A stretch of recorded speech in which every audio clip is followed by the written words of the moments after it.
I will assume you've read the passage before. In which of the following scenarios would brain fingerprinting be most effective? We know it relates to the person or the brain seeing familiar things, and a stronger response will be to the familiar things, overriding verbal responses. So A, determining the paternity of an estranged child. That's genetic, not familiarity. B, testing students' retention of concepts in a lecture.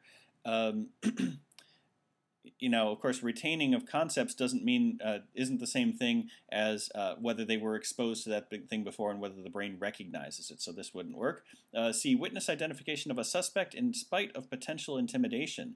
If the witness's brain gave away the fact that the person had seen the other person before, regardless of whether they say they've seen it, that actually could be a good use. Let's check the other ones. Evaluating the validity of a patient's attachment to a childhood object. If it is a childhood object, the brain would recognize it, and so emotional attachment is something that's completely separate. So, you know, it says, unlike the polygraph test, which relies on emotional response. So, patient's attachment would not be measured. Questioning about a crime scene of which only photographs remain.